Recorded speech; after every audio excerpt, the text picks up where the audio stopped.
السلام علیکم ناظرین، میں ہوں آپ کا میزبان حذیفہ جلالی اور آپ دیکھ رہے ہیں میرا یوٹیوب چینل۔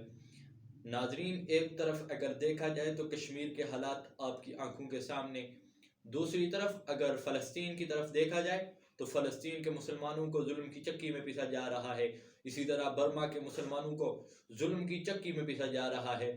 ہم اپنے آپ کو مسلمان تو کہتے ہیں لیکن مسلمانوں والی صفات ہمارے اندر موجود نہیں ہے۔ اسی طرح نبی کریم صلی اللہ علیہ وسلم کے پاک صحابہ کرام کی سر عام گستاخیاں ہوتی جا رہی ہیں، نبی کریم صلی اللہ علیہ وسلم کی عزت و ناموس پر ڈاکے ڈالے جا رہے ہیں۔ یہ سب کچھ کیوں ہے؟ اس کا بنیادی مقصد اسلام کا جو عظیم مقدمہ ہے اس مقدمے کو کمزور کرنا ہے۔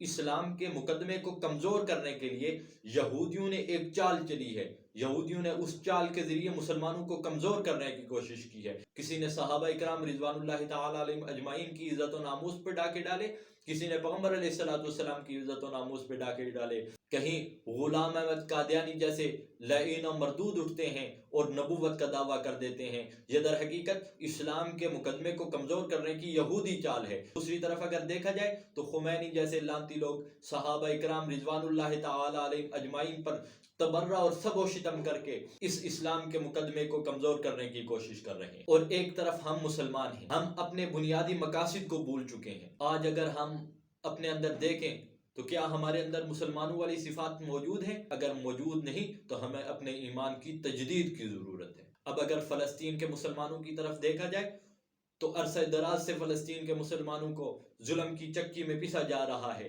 ہم ہی لوگوں نے اپنے اوپر ایسے حکمران مسلط کیے ہیں کہ جو حکمران بھی فلسطین کے مسلمانوں کے لیے آواز نہیں اٹھا سکتے۔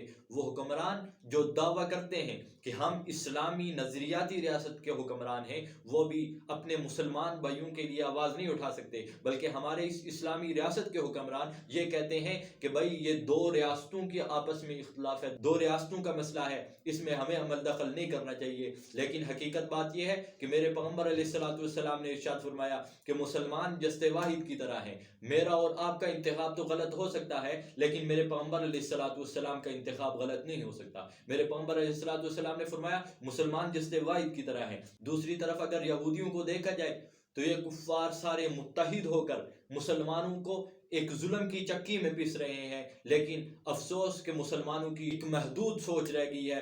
افسوس کہ مسلمانوں کے حکمران ایسے حکمران آ گئے ہیں کہ جو مسلمانوں کے لیے آواز اٹھانا جرم سمجھتے ہیں، جو غیروں کو تو خوش کر سکتے ہیں لیکن اپنے مسلمان بھائیوں کے لیے آواز نہیں اٹھا سکتے۔ مسلمانوں کے اگر حالات دیکھے جائیں تو انتہائی نازک صورتحال ہے۔ کیا ہم اور کیا ہمارے حکمران، آج کا زمانہ سیدنا عمر فاروق رضی اللہ تعالیٰ عنہ اور سیدنا امیر معاویہ رضی اللہ تعالیٰ عنہ کی حکمرانی کو ترستا ہے۔ سیدنا عمر فاروق رضی اللہ تعالیٰ عنہ ایک ایسے حکمران جو حاکم ہونے کے باوجود راتوں کو گلیوں میں چکر لگایا کرتے تھے اور سر کے نیچے تکیے کے بجائے پتھر رکھ کے آرام کیا کرتے تھے۔ سیدنا معاویہ رضی اللہ تعالیٰ عنہ وہ عظیم حکمران کہ 64,65,000 مربع میل پر جنہوں نے اسلام کا پرچم لہرایا۔ آج ہمیں ایسے حکمرانوں کی ضرورت ہے۔ حقیقت بات یہ ہے کہ مسلمان یہودیوں کے چال میں آ چکے ہیں اور مسلمان اپنے آپ کو بھول چکے ہیں، مسلمان اپنے آپ کو پہچان نہیں سکے۔ اب مسلمانوں کو اپنی پہچان باقی رکھنے کے لیے اپنے اصل اصولوں کو اپنانا پڑے گا، وہ اصول جو صحابہ کرام رضوان اللہ تعالی علیہم اجمعین نے اپنائے اور جہالت سے اجالے میں آئے۔